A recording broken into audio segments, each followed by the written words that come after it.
বন্ধুরা সবাইকে আসসালামু আলাইকুম। আশা করি সকলেই ভালো আছেন। বন্ধুরা, সম্প্রতি বাংলাদেশ থেকে পেপ্যাল অ্যাকাউন্ট খোলা নিয়ে অনেকগুলি ভিডিও টিউটোরিয়াল হয়তো আপনারা দেখেছেন ইউটিউবে। তাছাড়া এগুলি কতটুকু নিরাপদ বা এগুলি কি আসলেই কার্যকর বা এগুলির মাধ্যমে আপনি যখন একটি পেপ্যাল অ্যাকাউন্ট করবেন ভবিষ্যতে আপনার কি সমস্যা হতে পারে বা একটি পেপ্যাল অ্যাকাউন্ট বাংলাদেশ থেকে কিভাবে করা যায় বা কিভাবে একটি পেপ্যাল অ্যাকাউন্ট নিশ্চিতভাবে আপনি বাংলাদেশ থেকে রান করতে পারবেন, এন্টায়ার বিষয় আজকে আমরা আপনাদেরকে পরিষ্কারভাবে বুঝিয়ে দিব। সো জানতে চাইলে আর মাত্র 2-3 মিনিট দেখতে থাকুন ইউটিউব বাংলা। আপনাদের সাথে আছি আমি রবিন। চলুন শুরু করা যাক।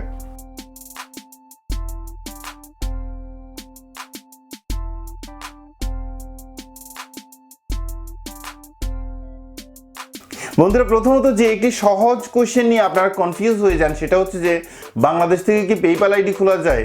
একদম সহজ এবং সুনিশ্চিত অ্যান্সার যেটা সেটা হচ্ছে যে না। কারণ হচ্ছে যে পেপ্যাল বাংলাদেশ অথরাইজ করে না। সো তাহলে যেসব টিউটোরিয়াল দেখে আপনারা অল্টারনেটিভভাবে পেপ্যাল আইডি করেন সেগুলি কিভাবে হয়, সেগুলি মোটামুটি শুধুমাত্র একটি উপায়ে হয়, যেটা হচ্ছে যে পেপ্যাল অথরাইজ যেসব কান্ট্রিগুলি আছে সেগুলি থেকে আমরা গুগল সার্চ করে যে কোনো একটি অথরাইজ কান্ট্রির যে অ্যাড্রেস আছে সেই অ্যাড্রেস কালেক্ট করে নিই এবং সেই অ্যাড্রেস আমরা পেপ্যালের যে অ্যাকাউন্ট ক্রিয়েটিং অপশনে গিয়ে আমরা সেই অ্যাড্রেস বসিয়ে দেই এবং একটি অ্যাকাউন্ট করে নেই। সো এক্ষেত্রে আমাদের একটি অ্যাকাউন্ট হয়ে যায়।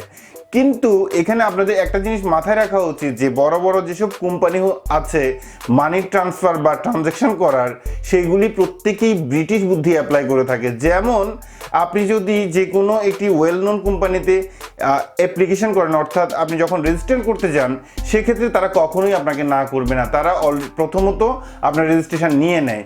কিন্তু কাহিনী ঘটে তখন যখন আপনার আইডিতে টাকা ঢুকে বা যখন আপনার অ্যাকাউন্টে এসে টাকা ঢুকে, তখন তারা সেই টাকাটা আপনার আইডি থেকে বের করে দিতে অনেকবার চিন্তা করে। অর্থাৎ সেক্ষেত্রে আপনাকে ভেরিফিকেশন বসিয়ে দেয় এবং যতক্ষণ পর্যন্ত তারা একদম সুনিশ্চিত হবে না যে এটি একটি সলিড অ্যাকাউন্ট অথবা এটি একটি লিগ্যাল অ্যাকাউন্ট, ততক্ষণ পর্যন্ত তারা আপনাকে ট্রানজ্যাকশন করতে দিবে না।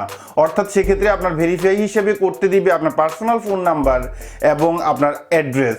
সো আপনার অ্যাড্রেসে চিঠিও যেতে পারে অথবা আপনার পার্সোনাল ফোন নাম্বারে ভেরিফিকেশন কোডও যেতে পারে। সো এক্ষেত্রে আমরা যে টেকনিকটা অ্যাপ্লাই করে থাকি, যারা অল্টারনেটিভ রাস্তা আপনাদেরকে দেখিয়ে দিচ্ছে, সেটা হচ্ছে যে সেকেন্ড হ্যান্ড ফোন নাম্বার। মনে রাখবেন যে সেকেন্ড হ্যান্ড যে ফোন নাম্বারগুলি এগুলি কখনো স্থায়ী না। আর তাছাড়া সেকেন্ড হ্যান্ড ফোন নাম্বারের মধ্যে যে আপনি সুনিশ্চিত আপনি ইনফরমেশন পেয়ে যাবেন এটারও কোনো গ্যারান্টি নেই। তাছাড়া এই সেকেন্ড হ্যান্ড যে ফোন নাম্বারগুলি সেগুলি কেউ একজন কন্ট্রোল করে। দ্যাট মিনস আপনি যদি এখানে সেকেন্ড হ্যান্ড ফোন নাম্বার দিয়ে ভেরিফাই করতে যান, সেক্ষেত্রে আপনার যে ওটিপি কোড সেটা যে আপনি যে কোম্পানির মাধ্যমে সেকেন্ড হ্যান্ড নাম্বার নিচ্ছেন তার কাছে যাবে না, এটার কোনো নিশ্চয়তা নেই। আপনি আরও একটি সমস্যার মধ্যে পড়ে যেতে পারেন, যেটা হচ্ছে আপনার আইডি হ্যাক নিয়ে। যেহেতু আপনার ওটিপি কোড এটা আপনার একটা সুনিশ্চিত ফোন নাম্বার না বা সেকেন্ড হ্যান্ড লাইন বা আরেকজনের দখলদারিত্ব আছে, সেক্ষেত্রে এটা হওয়ার পসিবিলিটি অনেক বেশি। যাই হোক, এখন মেইন কথা হচ্ছে যে আপনি কখনোই ভাববেন না যে পেপ্যাল এই ধরনের 2 নাম্বার নাম্বারগুলি ডিটেক্ট করতে পারে না। এটা একদম ভুল কথা। আর তাছাড়া আপনি যে আইপি চেঞ্জের দিয়ে অন্য একটি কান্ট্রি দিয়ে যদি আপনি এটা করে থাকেন, সেক্ষেত্রে পেপ্যাল সেটাও জানে যে আপনার আইডি লগ ইনটা কোথা থেকে হয়েছে।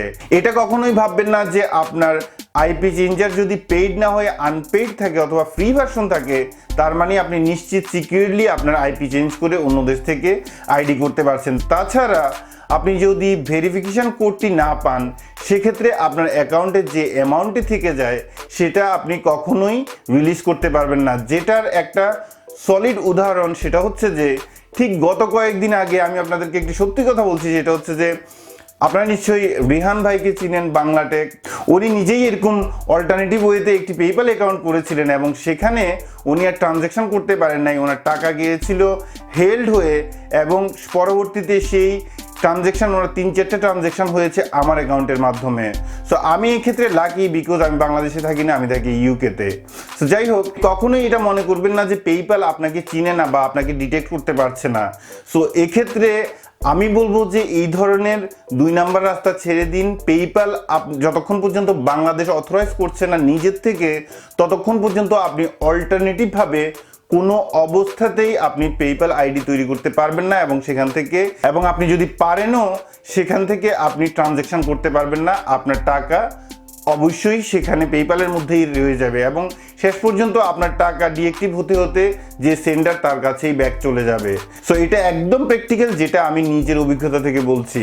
সো যাই হোক, এবার আসুন যে আপনি যদি আমার মাধ্যমে একটা পেপ্যাল অ্যাকাউন্ট করেন সেক্ষেত্রে আপনার কি সমস্যা হতে পারে। অর্থাৎ আপনি বাংলাদেশে থেকে যদি লন্ডনে কারো একজনের মাধ্যমে একটা পেপ্যাল আইডি করে থাকেন সেক্ষেত্রে কি সমস্যা হবে।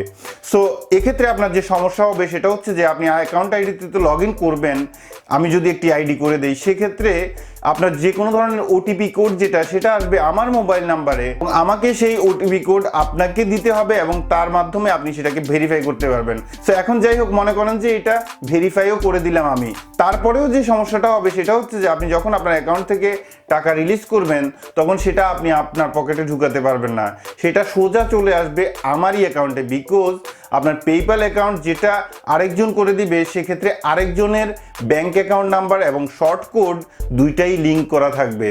সো দ্যাট মিনস আপনি যখন পেপ্যাল থেকে উইথড্র করতে যাবেন সেক্ষেত্রে যে আপনাকে আইডিটা করে দিয়েছিল তার আইডিতেই এবং তার অ্যাকাউন্টেই, ব্যাংক অ্যাকাউন্টেই গিয়ে সেই টাকাটা ঢুকবে। তো এখানে আর কনফিউজ হওয়ার কোনো কিছুই আমি দেখছি না, যেটা হচ্ছে যে আপনি যদি বাংলাদেশ থেকে কোনোভাবেই অল্টারনেটিভভাবে আপনি একটি পেপ্যাল অ্যাকাউন্ট করে থাকেন সেক্ষেত্রে আপনি সেটা ভেরিফাই করতে পারবেন না বা যে কোনো ধরনের ট্রানজ্যাকশন করতে পারবেন না।